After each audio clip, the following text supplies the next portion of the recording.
ẹjọ́ pariwo pé bàbá ìyá jẹ wá o. Bàbá Tinubu ìyá jẹ wá o. Ìyá jẹ wá o. Ìyá jẹ wá.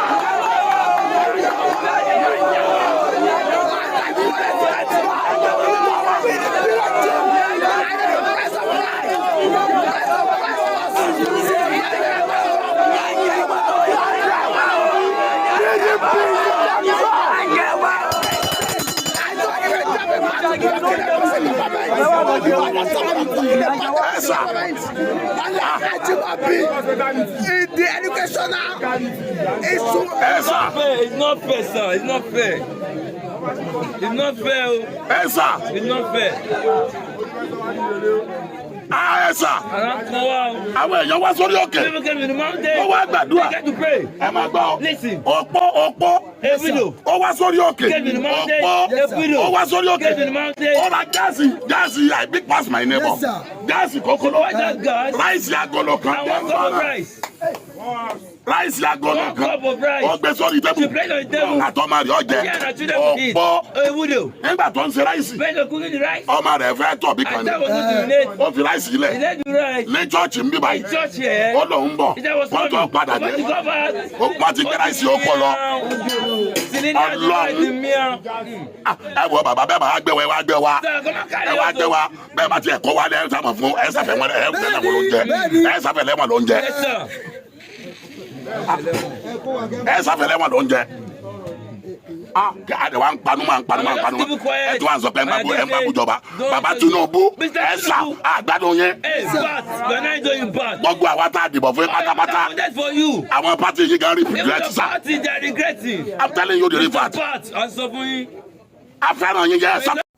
wàhálà Portable's voice bẹ́ẹ̀ ni ibo ni wàhálà láàrin bàbá AK47 ṣó mọ̀ wọ́n ni àdúrà ni àjẹbí ìdádúrà àti màámi Remi Tinubu gbẹgẹdẹ ti gbiná o mọ́mí Remi Tinubu ní no food for lazy man for lazy youth bàbá gbẹgẹdẹ mo ní bàbá gbẹgẹdẹ bàbá AK47 wọ́n ní kò lè jẹ́ bẹ́ẹ̀ mọ́mí Remi Tinubu ò lè sọ bẹ́ẹ̀ ṣé gbogbo fídíò tí mo gbé wọlé ní orí òkè wọ́n lọ gbàdúrà ṣe mọ̀ pé tó bá dẹ̀ máa lọ sórí òkè pẹ̀lú àwẹ̀ ni after tí oníkálùkù àmú nǹkan tó máa fi ṣí inú àwẹ̀ o náà bá parí àwẹ̀ wọ́n ní opó a widow òun àtọmọ náà wá agbára wọn ipá wọn gbogbo ayé kò kájú kọ́ọ̀pù ráìsì ẹyọ kan wọ́n sì gbé wá wọ́n sè é gbà wá wọ́n sì gbé ráìsì sórí tébù kí wọ́n dènà ẹsẹ̀ pamọ́ o kán dé àtẹ́ǹdì sọ́mọ àbí nǹkankan kan tó padà àtọmọ àti ya wọ́n ti gbé ráìsì kọ́ọ̀pù kan lọ lórí kínní èwo nínú yín ló jí ráìsì kọ́ọ̀pù wíńdò ní orí òkè AK bàbá 47 èwo nínú yín ní ọ̀páyé Ọlọ́run ẹ̀ tí ẹ bẹ̀rù ara ẹ̀ tí ẹ bẹ̀rù ara lẹ́yìn tẹ́lẹ̀ lọ gbàdúrà ẹ tún jalè báwo ni irú àdúrà yẹn ṣe fẹ́ gbà a máa wá ṣe nǹkan báyìí o ẹ ti dá nǹkan rú Nàìjíríà ẹ ti bà kan jẹ́ o ẹ ti ẹ̀ níbẹ̀ èyí tẹ́ ẹ bẹ̀rù èèyàn ẹ tó wá bẹ̀rù Ọlọ́run ṣe é rán Ọlọ́run fín ni ẹ bẹ̀rù ẹ ń jalè nínú ìjọ mímọ́ lẹ́yìn tẹ́ ẹ gbà wẹ̀ lọ́bẹ̀ ṣùgbọ́n wá dára èèyàn tó jí rẹ́ẹ̀sì yẹn bí ti lọ́n fún ni nígbà tán wá gbàwẹ̀ tán ṣínú àwẹ̀ tán gbàdúrà tán kó ní kálukú mú nǹkan jáde bí yá kò rí nǹkan kan mú dání wàhálà dé. Anyways mọ́mí Remi Tinubu wọ́n ti fún yín ní reply bàbá AK47 mọ́mí Remi ní no food for lazy man Remi Tinubu tells youth mo ti gbọ́. First Lady Remi Tinubu on Thursday charged Nigerian youth to be hardworking, saying there is no food for the lazy man. Shengbo. The First Lady was in live. Sorry.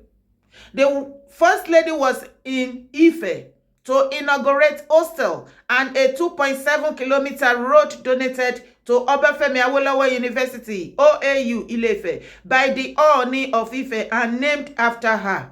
Okay, congratulations o ẹ̀yin tí OAU bàbá Ooni congrats o ẹ̀yin tí Ifẹ̀ congratulations and jubilation o.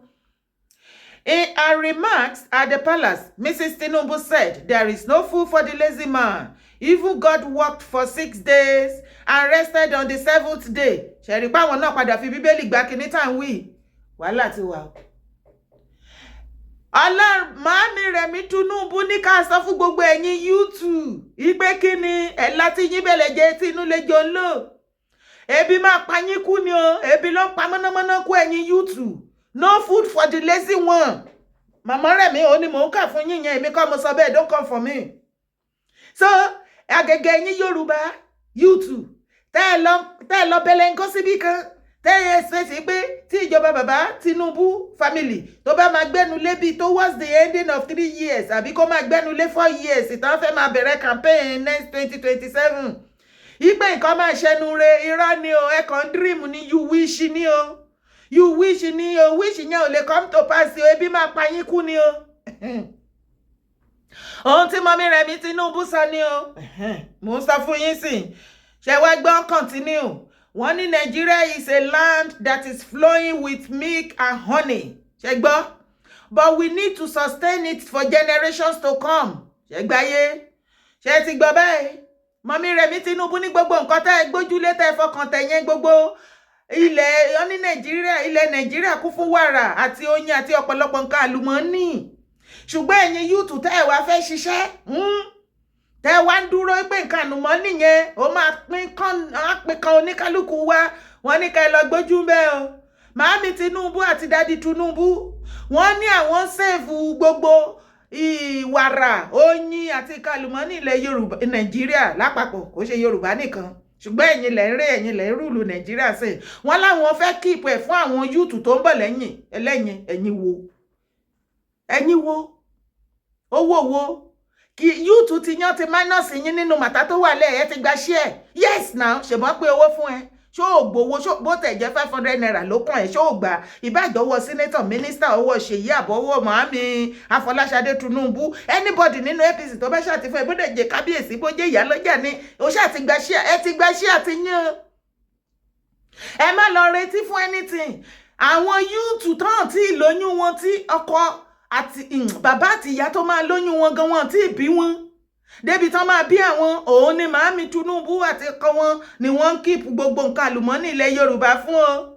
Yóò mọ̀ pé by the time táwọn èèyàn tán tí bí àwọn òbí wọn sìn àwọn yẹn generation yẹn ò lè bá ìwọ àtàwa yìí Nàìjíríà mọ́ lórí ilẹ̀ ayé àti dàgbà àti dùgbò àti lọ́ntẹ́wà kó lè mọ gbogbo rògbòdìyàn tó wà lẹ́ kó lè mọ bó ṣe máa mú ṣòkòtò ẹ tó máa san dáadáa bó jẹ́ pé ó máa lọ máa ṣe dustbin kó máa da dustbin wọ́n ń ṣe àwọn kan ló ń ṣe anything lọ wá nǹkan ṣe bí ó pa ọ́ kú.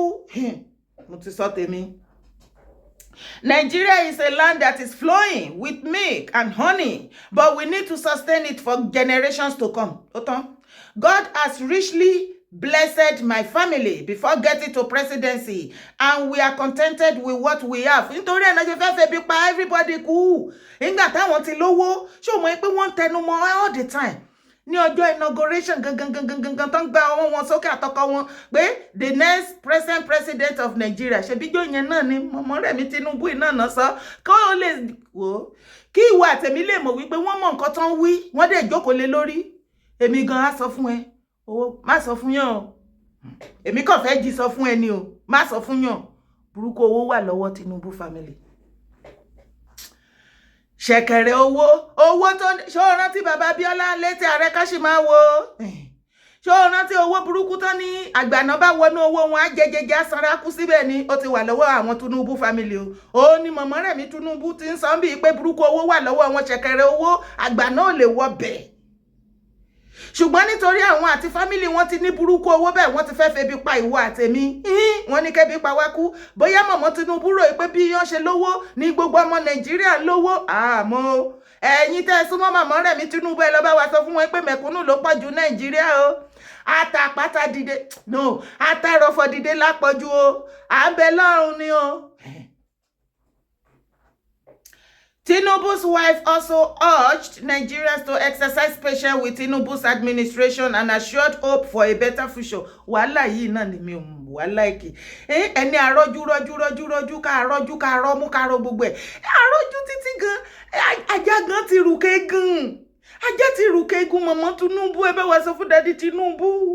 tẹ́ bá ti ṣe family meeting lórí ọ̀rọ̀ Nàìjíríà ẹ bá wa ṣàlàyé fún wọn wípé kí ni ebi ti fẹ́ yí everybody fún o àti igi oko àtẹ̀yẹ ojú ọ̀run gan wọn rí nǹkan ṣàjẹmọ́ lílẹ̀ ajá gan ti rùkẹ́ egun ẹgbà wá.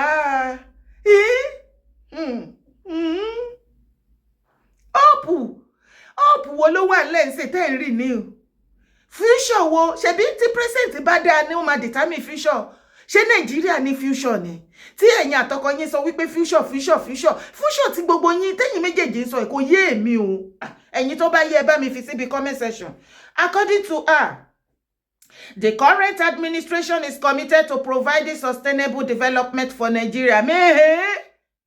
Níbo Mọ̀mọ́ Tinubu mi like irọ́ o èèyàn Ọlọ́run ni yín o Ọlọ́run ò ní ká máa parọ́ o ẹ sọ títọ́ sánsan ẹ sọ bí problem Nàìjíríà wà tó mi yẹn fi gbé yín lọ ká lè mọ bí tá ti máa bá yín dá sí èmi ò like kẹ́ máa mú ọ̀rọ̀ dúdùn ní kíni committed ń bò. The current administration is committed to providing sustainable development for Nigerians. Àtẹ̀gbọ́ sustain Nigeria lọ́mọ́wọ́ epo ìhì lókè no wahala. Saying the government will do all it takes to ensure that Nigerians are not disappointed. Wọ́n ti wà disappointed látànà kẹ́yìn tó ṣẹ̀ṣẹ̀ wá máa sọ̀rọ̀ sí. This administration just spent less than 18 months. So every day lẹ́ẹ̀ka àwa ò ní bí bá yín kà bẹ́yìn ṣe ń kà wípé ó ṣẹ̀ṣẹ̀ pé 18 months. Ìdí ni wípé APC ló ń rúùlù Nàìjíríà tẹ́lẹ̀tẹ́lẹ̀ APC ló kúrò ń bẹ̀ ẹ̀yin àtọkọ yín dẹ̀ ti àṣọ wa nígbà tẹ́ ń campaign ẹni ibi tí bàbá Buhari bá ṣe dé you will continue pẹ̀lú ibi tí bàbá Buhari bá dé ibẹ̀ lẹ́dẹ̀ ti continue so kì í ṣe wípé ẹ ṣẹ̀ṣẹ̀ débẹ̀ continuity ni ọ̀rọ̀ tó wà nílẹ̀ yìí ẹ má wá máa ka month àbí days àbí week fáwa o mi ò like ẹ o ẹ̀yin tẹ́ lè ṣe abracadabra tẹ́ lè yí ọwọ́ agbára tẹ́ fi yí national anthem padà ẹ yẹ kẹ́ ṣe abracadabra mi náà. This administration just spent less than 18 months, so it is not the cause of the economic challenges on ground. Hey, so Mama Remi ẹ ń jẹ́ kó yé wá sí pé gbogbo rògbòdìyàn tó wà lẹ́yìn kì í ṣe ẹ̀yin àtọkọ yín ló kọ̀ sí ẹ̀ ta ló yọ subsidy ó jàre ta ló yọ subsidy ta ló mú gbogbo tax ta increase ẹ̀ yìí torí ẹ believe pé gbogbo èèyàn ló lówó bí ti yín gbogbo nǹkan lẹ́kàn bàjẹ́ ẹ̀kan tí ẹ rántí pé mẹ̀kúnnù ló pọ̀ jù Nàìjíríà. Average people sí ẹ ti join wọn mọ́ gbogbo àwa mẹ̀kúnnù kò sí average mọ́ ìsáídà kò rich ọ̀bí kò poor kò sí wàhálà wọn kúkú ní sọ̀rọ̀ ẹ ṣáà máa ṣe ẹ ti lẹ́yìn kọ́lẹ̀ kọ́sẹ̀ ṣé Buhari ló yọ subsidy torí ẹ sọ mọ́rọ̀ ẹ sọ pé ẹ yọ subsidy àwọn other government tó ti wá wọ́n gbìyànjú wọn rí ṣe ẹ̀yin fi post sí ebi ẹ ṣe ń pa àwọn èèyàn owó subsidy tẹ́ ẹ yọ tí wọ́n ní wọ́n kó pamọ́ pé àwọn kàbá náà ń pín ẹ ti ní kọ́ máa kówó yẹn síbẹ̀ ó yá owó yẹn dà ẹ fi support Nàìjíríà ẹ̀yin àtọkọ yín ẹ̀rọ owó kọ́lẹ̀ rádaràda lẹ̀ ń bá kiri ẹ̀rẹ́ yàn bá yín sòótọ́ ọ̀rọ̀. Only we are trying all our efforts to ensure that the economy is stabilized and masses are living meaningful lives since the removal of fuel subsidy. Ṣótán. Rí nǹkan normalize o. Abẹ́ rí nǹkan ṣe ẹjọ́ kó má dàbẹ́ ni pé mi nìkan ni ẹjọ́ ṣé wọ́n rí nǹkan ṣe. Ọ̀rọ̀ yìí ò ní lè yé yín ẹ jẹ́ ká wá mo fẹ́ kẹ́ sáré lọ sí kẹ́ wá lọ gbọ́ bàbá AK47 pa. Ẹ wá lọ gbọ́. Ẹ sọ́kàrà yín náà. Ìgbà mo ń tẹ kánjọ ní ọlọ́dẹ sọ fún mi ò pé kẹlẹ́bù àtàǹpàkò rẹ̀ tó ń jọ belebele.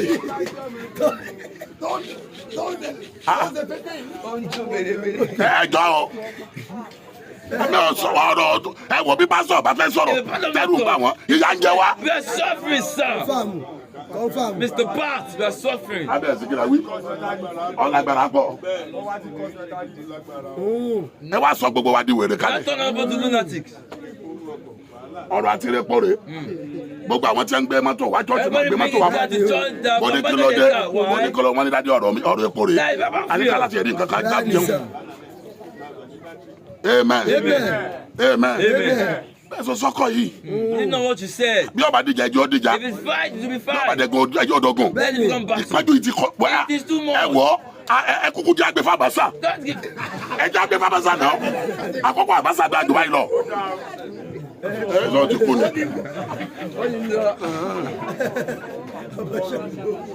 Ẹ̀sà àkọ́kọ́ àgbàsà gan bẹ́tà. Eléyìí ti kọjá. Amen. Eléyìí ti kọjá. Gbogbo àwọn ará àdúgbò mo bá ní ọkọ nínú gbàdúrà kílẹ̀ ń sẹ́ kálukú ń kọ́ igi kílẹ̀ bá wọn lè pọ̀ kẹrọsẹ́nì o kò sí rọ́ọ̀lù gáàsì ò sí rọ́ọ̀lù iná gáàsì padà síná lákòókò àbáta iná igi ṣẹṣẹ bàbá Tinubu sẹ sọba sẹ káwọn máa gbàdúrà ìgẹ́sì alẹ́ gbà o àwọn alágbà ti bàbá sá o àwọn alágbà ti bàbá sá ṣe ká gbà ẹ má jà pàdé ọ̀rẹ́ dà o ọ̀sùn kala fún yín o. Ani ẹ wa kó wa sẹ́wọ̀n ẹ sáfẹ́ lẹ́wọ̀n ló jẹ ẹ pípa ni ẹ má pa wa ẹ sáfẹ́ lẹ́wọ̀n ló jẹ yọnu ti ẹgbàdo n'ojà Abuja ìkànnì ni o àti Remi Tinubu mo de like ọ̀rọ̀ ẹnu yín jọ yẹn ẹni ká gbàdúrà fún yín wípé ẹ nídìí owó Nàìjíríà you say so you quoted and I listened and I heard you only your family don't need Nigeria money to survive I was excited when you were spoken when you were speaking when you were speaking when you were talking.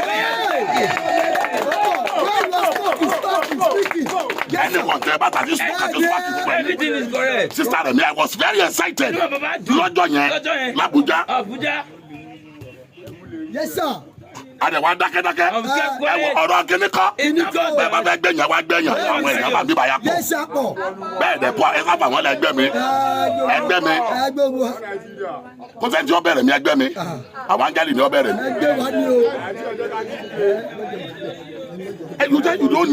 You don't need Nigeria money to survive. You so. You said it, yes sir. Yes sir. You said my family don't need Nigeria to survive. Then you said we should be praying for you that you will surprise us. Surprise the Bururuku. Negative surprise. Yes sir. Surprise the Bururuku. Negative surprise is what you are showing us. Ìgbà tára wa kan àwọn aráàlú wọn wá fara mọ́ àwọn pásítọ̀ wọn wá na ọ̀sán dábẹ́ wà mọ́ ẹgbẹ́rú ẹ̀ yìí láyé ni àwọn àjọ náà wá yarí pé ẹ̀sọ́ pásítọ̀ ìyá ti jáwájú Nàìjíríà nìkan ni a ti sọ pé wọ́n ọ̀sán dábẹ́ wà mọ́. Only Nigeria o. Mi gbọ́ bẹ́ẹ̀ l'Amẹ́ríkà. No, it's not that. Mi gbọ́ Canada. It's not done that. Mi gbọ́ Spain. It's not done that. Torí inú ọwọ́ ni a ti ń ṣe kí ni o. Ẹ de wa fẹ́ so gbogbo wa dọ́ọ̀mù àrùn àpáàdì tán. Turn to vagabonds, why? Amen. Ẹ jọ sá. Please, sir.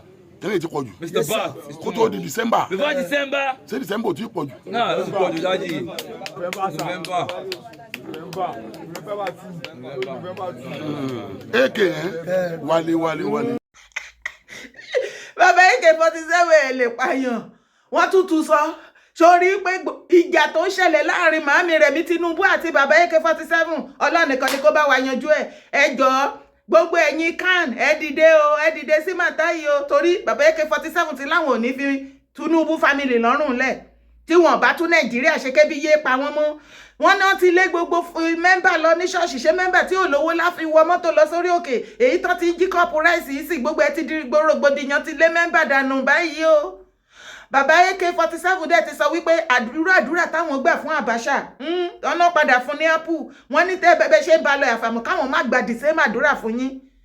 Apple èmi mọ àwọn mọ̀mí Remi Tinubu àti bàbá Tinubu wọ́n kálágan wọ́n ò ní jẹ Apple àwọn ilé. Àbí tí ìtẹ́ fún bàbá KMKO Odùduwà of our time ní bàbá Tinubu àti ìyàwó wọn kan jọ́ngbọ́n tá à ń gbẹ́bọ kàǹkà fún lójoojúmọ́ bá mú tí ìwòlèwàlẹ̀ pẹ́pẹ́ yẹ bá jókòó tó omi ní òfìṣù àwọn eléyìí ẹbọra làwọn méjèèjì wọn ti dẹbọra màámi Remi Tinubu àtọkọ wọn ti dẹbọra wọn ń ṣe ordinary person mọ́. mẹ́ẹ̀ lọ́rọ̀ kan ṣá ẹlẹ́fẹ́ gbàdúrà ẹ lóòótọ́ náà sọ bẹ́ẹ̀ bàbá AK47 ó náà wọ́n tún sọ ń bí ìka lè mọ̀ wípé yes wọn kò jẹ́ ẹ̀yin rán wọn létí àwọn náà ń fi rìpíìtì sí wípé yes àwa mọ̀ pàṣọ wọ́n tún ti sọ bíi pé àkùrọ̀ tí wọn náà ti lómi tẹ́lẹ̀tẹ́lẹ̀ kan tó kójò tó rọ̀ sí wọn kò jẹ́ o wọn láwọn ti ọlọ́run kúkú ṣe àwọn ti wà family wọn ti wà stinkly rich kan tó become president nítorí ẹ̀ náà ṣe fẹ́ febi pa gbogbo aráàlú ẹni tí ò rà ń bẹ̀ á san anyway ṣé ká fi ìjà yìí ká fà lé bàbá AK47 lọ́wọ́ ká wo ibi tí wọ́n máa bá wa bá dé kí a tó mọ ibi tá a máa tún gbà dá sí màtá tó wà lẹ àbí kí lẹ ní mo sọ tó bá wá rí bẹ́ẹ̀ kí ni ìwọ rí sí gbogbo wàhálà tó wà lẹ́yìn ta ló máa bá wa parí ìjà láàrin àwọn méjèèjì ẹ̀yin YouTube lẹ́kùn ti mú yín lọ́wọ́ o as a matter of fact sí lára plan ìjọba bàbá Tinubu ìbàjẹ́ 4 years ìbàjẹ́ 8 years ẹ lọ wá nǹkan míì ṣe nǹkan tó bá wù yín ni kẹ́ lọ dá lára àwọn ti dà yín sí oh God sí inú plan tó wà ńlẹ̀ yìí o àwọn YouTube generation lọ́nlọ́nlọ́nlọ́nlọ́nlọ́nlọ́ òun ni wọ́n plan fún nísìn ẹ̀yin YouTube sìn ẹ ti gba iṣẹ́ àtìyín kò jù bẹ́ẹ̀ lọ èmi kọ́ òṣà àti Facebook don't come for me bá mi mú fídíò yìí kó bá mi ṣe ìdọ́dọ̀ àwọn YouTube ẹgbẹ́ ibi tẹ́ ti ń ṣe fàájì kọ́ lè mọ̀ kọ́ má retí ẹ̀yin ọmọ YouTube Yorùbá ẹ má retí o gbogbo yín wá bá mi ṣe kí ni má gbàgbé láti bá mi share fídíò yìí bá mi like drop your comment mo kí wá o mo kí wá orúkọ tèmi ò yí padà Yèyé Dára Kowé kókókó mo kí bàbá wa ṣe Sunday Adéyẹmọ Ìgbòho happy birthday bá mi long life and prosperity igba ọdún ìṣẹ́jú kan ni fún yín ẹ ṣọ̀pọ̀lọpọ̀ ọdún láyé mo dẹ̀ kí gbogbo family àti gbogbo Yorùbá nation fún ti màmá wa late barrister Fẹ́ṣakí tí wọ́n bẹ̀rẹ̀ sí kú wọn látàná Ọlọ́run àtẹ́wọ́ sáfẹ́fẹ́ rere kú wọn ò ní jákúfà fún gbogbo wa o mo kí gbogbo ẹbí ará ọ̀rẹ́ o kọ́lọ́run kó tẹ́wọ́n sáfẹ́fẹ́ rere kó dáwọ́ ẹ̀dúró jẹ́ síbẹ̀ òwúrẹ́ àbí mi òwúrẹ́ bá ń kọ́ sí bí comment section.